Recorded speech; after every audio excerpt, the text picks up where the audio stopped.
नमस्कार दोस्तों, आपका बहुत बहुत स्वागत है एक कदम अध्यात्म की ओर में। दोस्तों, वरदराज पेरुमल मंदिर भारत के तमिलनाडु राज्य में स्थित है।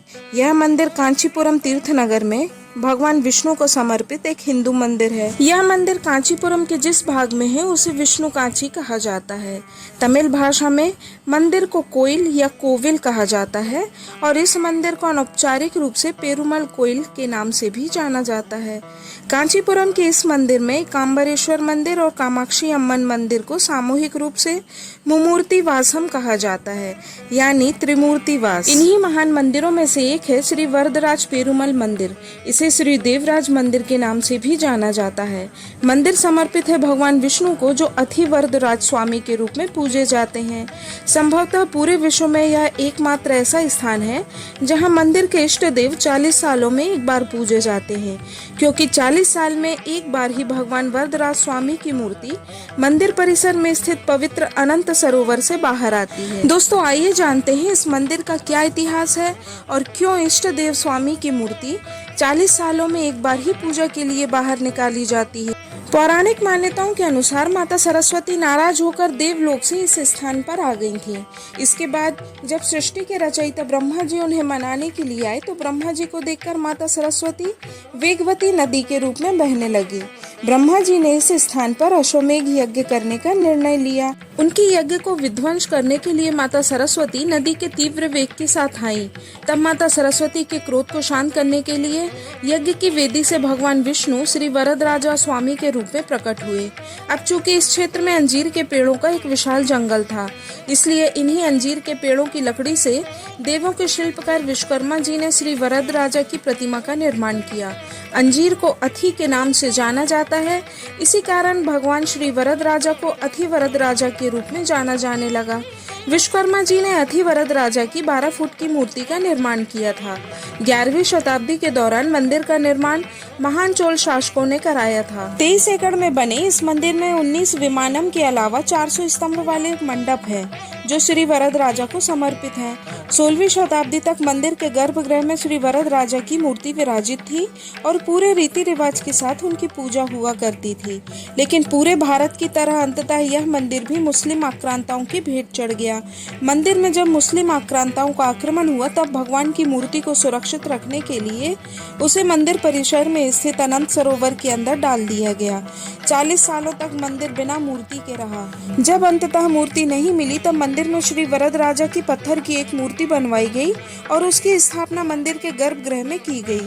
सन 1709 में किसी अज्ञात कारण से अनंत सरोवर का जल कम हुआ, जिससे भगवान अथि वरदराजा की वही पुरानी मूर्ति बाहर आ गई।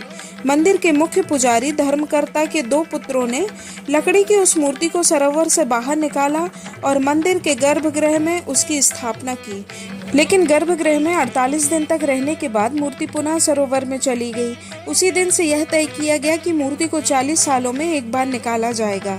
ऐसी मान्यता है कि चूंकि मुख्य मूर्ति की अनुपस्थिति में पत्थर की एक नई मूर्ति की प्राण प्रतिष्ठा पूरे विधि विधान से की गई थी, इस कारण सनातन की मर्यादा का मान रखने के लिए भगवान श्री वरदराजा की पुरानी मूर्ति ने सरोवर के भीतर ही रहना स्वीकार किया, जिसकी पूजा गुरु बृहस्पति सरोवर के अंदर ही करते हैं। पिछली बार सन 2019 में मूर्ति सरोवर से बाहर आई थी। तब 48 दिनों का वरदार उत्सव मनाया गया था। 1 जुलाई से शुरू हुआ यह उत्सव 9 अगस्त तक चला था। एक सामान्य आयु वाला व्यक्ति अपने जीवन में 1 या 2 बार ही श्री वरदराजा के दर्शन का सौभाग्य प्राप्त कर सकता है। अब आगामी 2059 में पुनः भगवान की मूर्ति सरोवर से बाहर आएगी। विष्णु कांची का केंद्र बिंदु है वरदराज पेरुमल मंदिर, जिसे देवराज्य स्वामी मंदिर भी कहा जाता है। 23 एकड़ धरती पर फैला हुआ यह केवल एक मंदिर नहीं है, अपितु कई मंदिरों से भरा हुआ पूर्ण मंदिर परिसर है। मंदिरों के साथ साथ यहाँ कई स्तंभों युक्त मंडप, कक्ष एवं कुंड हैं। कांचीपुरम के इस मंदिर में कई महत्वपूर्ण तत्व हैं। राजगोपुरम के बाईं ओर वरदराज पेरुमल मंदिर की प्रसिद्ध 100 स्तंभों की अग्रशाला है। 100 स्तंभों की अग्रशाला वास्तव में एक विवाह स्थल है। इसके मध्य में 4 स्तंभों पर एक विवाह मंडप बना हुआ है। बचे 96 स्तंभ 8 श्रृंखला एवं 12 कतारों में खड़े हैं। बीच के दोहरे स्तंभों पर अश्व आरोहित एक सेना उत्कीर्णित है। बाहरी स्तंभों पर मंगल चिन्ह अंकित किए गए हैं। अग्रशाला के बाहरी सतह पर शिला काटकर बनाई गई सांकल लटक रही थी। किसी शिला को काटकर इस प्रकार बनाई गई सांकल एक अद्भुत शिल्पकला है। कांचीपुरम के वरदराज पेरुमल मंदिर के 100 स्तंभों के अग्रशाला के पृष्ठभाग में एक विशाल जल कुंड है। कुंड के मध्य में एक छोटा सा मंदिर है, जिस तक पहुंचने के लिए इसके चारों ओर सीढ़ियां बनी हुई हैं। इस कुंड को अनंत सरस कहा जाता है। इस कुंड की विशेषता है कि इसके जल के भीतर लुप्त एक मंदिर है। ऐसा कहा जाता है कि मंदिर की मूल विष्णु प्रतिमा को, जो कि अंजीर की लकड़ी से बनी हुई थी, उसे यहीं रखा जाता है। ऐसा माना जाता है कि वरदराज पेरुमल का मंदिर हाथी के आकार की एक पहाड़ी पर निर्मित है, जिसे हस्तगिरी कहते हैं। लेकिन मंदिर तथा आसपास देखकर ऐसा प्रतीत नहीं होता कि यह मंदिर पहाड़ी पर बना हुआ है। सामने कई सुनहरी सीढ़ियां दिखाई देती हैं।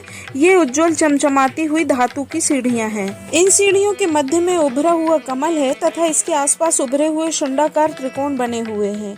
ये सीढ़ियां देखने में बहुत ही सुंदर हैं। भगवान विष्णु के दर्शन करने के लिए जैसे ही मंदिर में प्रवेश करते हैं, उनकी विशाल दैदीप्यमान प्रतिमा सामने खड़ी हुई नजर आती है। यह 4 भुजाधारी भगवान विष्णु की प्रतिमा है। भक्तगण उन्हें तुलसी का हार अर्पण करते हैं। भगवान विष्णु के दर्शन करने के बाद गर्भगृह के पीछे की छत पर विशाल छिपकलियां बनी हुई हैं। कहते हैं कि इन्हें छूना शुभ माना जाता है। इसके पीछे की कहानी भी प्रचलित है। ऋषि गौतम के 2 शिष्य थे जो नियमित रूप से पूजा के बर्तन में पानी भरते थे। एक दिन पूजा के पानी से भरे बर्तन में एक छिपकली गिर गई। अनजाने में शिष्यों ने यह पात्र ऋषि के सामने रख दिया। भगवान की पूजा करते समय गौतम ऋषि ने बर्तन में छिपकली को देखा। ऋषि ने अपने शिष्यों की अज्ञानता से क्रोधित होकर उन्हें छिपकली बनने का श्राप दे दिया। श्राप के बाद दोनों शिष्य कांचीपुरम पहुंचे और लंबे समय तक छिपकलियों के रूप में यहाँ रहे। शिष्यों के उनको श्राप से मुक्ति तो मिल गई, लेकिन उनका नश्वर कुंडल यहीं रह गया। ऐसा माना जाता है कि जो कोई भी भगवान वरदराजा की प्रार्थना करता है और बाहर जाते समय इन 2 छिपकलियों को छूता है, उसे सभी पुरानी बीमारियों से राहत मिल जाती है। भगवान अथि वरदराज को जब जल में रखा जाता है तो उन्हें एक लकड़ी के बक्से में बंद करके रखा जाता है। सरोवर के बीच में 24 फीट का एक कुंड है। इस पर अथि वरदराज का मंडप बना हुआ है। इसी मंडप में भगवान को जलवास दिया जाता है। यहाँ भगवान को शयन मुद्रा में रखा जाता है। चूँकि प्रतिमा लकड़ी की बनी हुई है और इसका बक्सा भी लकड़ी का है, इस कारण पानी में ऊपर आ सकता है। इसे रोकने के लिए प्रतिमा पर पत्थर से बने 7 शेषनाग रखे जाते हैं, जिनका वजन कई किलो का होता है। अथि वरदराज की प्रतिमा लकड़ी की बनी होती है। यह लगातार पानी में रहती है, फिर भी यह नहीं सड़ती। प्रतिमा के मूल स्वरूप में भी कोई बदलाव नहीं होता। प्रतिमा पर किसी तरह का लेप नहीं किया जाता। जिस तरह निकाला जाता है वैसे ही फिर रख दिया जाता है। मंदिर प्रबंधन से जुड़े लोगों का कहना है कि जब प्रतिमा बनाई गई होगी, संभवतः तब इसमें कोई ऐसी धातु या वस्तु मिलाई गई होगी जिसके कारण यह पानी में भी खराब नहीं होगी। समय समय पर भगवान विष्णु की मूर्ति को पालकी में बिठाकर बाहर लाया जाता है। इस समय पूरे शहर में और मंदिर में उत्सव का माहौल होता है। बाहर लाकर उन्हें नगर का भ्रमण कराया जाता है। भ्रमण के पश्चात उन्हें वापस मंदिर में रखा जाता है। देखने से ऐसा प्रतीत होता है जैसे भगवान विष्णु मंदिर से बाहर आकर देख रहे हैं कि उनके विष्णु कांची में सब ठीक ठाक और सुचारू रूप से चल रहा है या नहीं। विष्णु की पालकी को लकड़ी के लंबे कुंदे पर रखकर कई पुरुष उसे कंधों पर उठा लेते हैं। पालकी में शेषनाग के फन के नीचे विष्णु की अत्यंत सुंदर उत्सव मूर्ति रखी हुई होती है। वरदराज पेरुमल मंदिर की प्रसिद्ध लाल व श्वेत रंग की गोल छतरी भगवान को छाया प्रदान करती है। यह मंदिर अपने आप में भव्य और विशाल है। यहाँ स्थापित वरदराज भगवान की मूर्ति भी चमत्कारिक है। अब जहाँ भगवान स्वयं विराजित होते हैं, वहाँ ऐसे चमत्कार होते ही रहते हैं। इसीलिए भारत की भूमि को सदियों से चमत्कारिक भूमि माना जाता है। यहाँ जगह जगह पर भगवान की उपस्थिति का आभास होता है। ऐसे बहुत से तीर्थ स्थल हैं जहाँ हम मूर्ति के रूप में साक्षात भगवान का ही दर्शन करते हैं। आशा है आपको भगवान वरदराज पेरुमल की कहानी और मंदिर से जुड़ी जानकारी पसंद आई होगी। कृपया कमेंट करके अवश्य बताएं और साथ ही लाइक, शेयर और सब्सक्राइब जरूर करें। धन्यवाद। जय श्री राम।